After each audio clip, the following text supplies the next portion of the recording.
Alerte à tous les nostalgiques des années 1990. Le pins est de retour. D'abord outil publicitaire, l'insigne métallique s'est débarrassé de sa fonction utilitaire, pour devenir l'accessoire mode de la rentrée. Après avoir longtemps fait battre le cœur des collectionneurs, le pins fait aujourd'hui le beurre des jeunes créateurs. Sur un pull, un tote bag ou une casquette, il s'accroche partout et se décline à l'infini. En bref, il est le dernier must-have à portée de clip.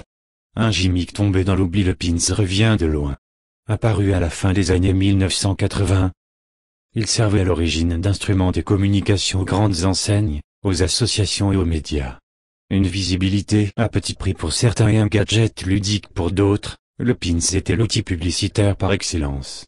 Pas franchement branché, pour autant, c'est en 1992, avec les Jeux d'Albertville, que le pins va gagner ses lettres de noblesse. À l'époque, sûrement pour marquer le cours, Roland Garros va également décliner une collection de pins chic et sport qui va faire décoller sa réputation. La cote grimpe pour un gadget qui ne vaut pas grand-chose. De quoi ravir les collectionneurs en la matière, les philopins. Dans les années 1990, collectionner les pins ne coûtait rien. C'était juste une grande chasse au trésor, une quête de la pièce rare planquée dans le fond de tous les tiroirs de France, confie Jean-Paul Adam, président de l'association Pins Collection. Papa collectionneur, fiston créateur pure nostalgie ou besoin de régression. Depuis 2014, les années 1990 sonnent leur grand retour dans la culture populaire. Entre salopettes, bombers et colliers coquières, les ninettis sont clairement à la mode sur les podiums et le pins, lui aussi, profite de ce comeback. Un grand retour qui n'a pas échappé à Jean-Paul Adam.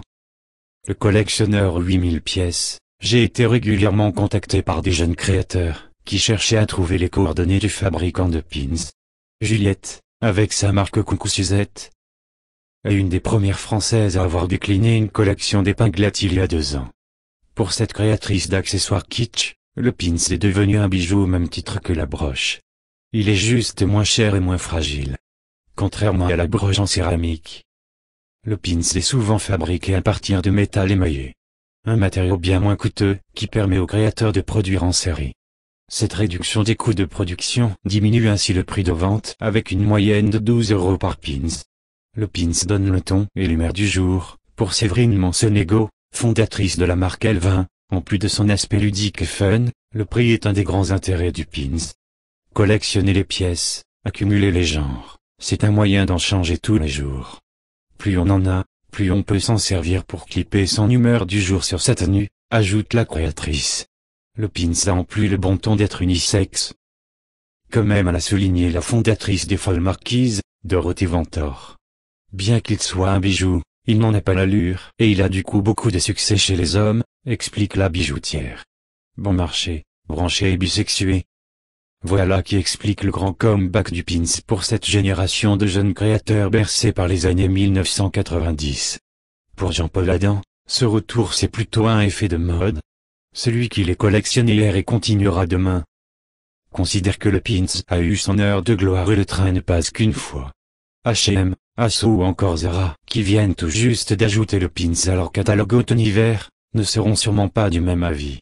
Regardez d'autres vidéos sur site, vidéo.5la.net.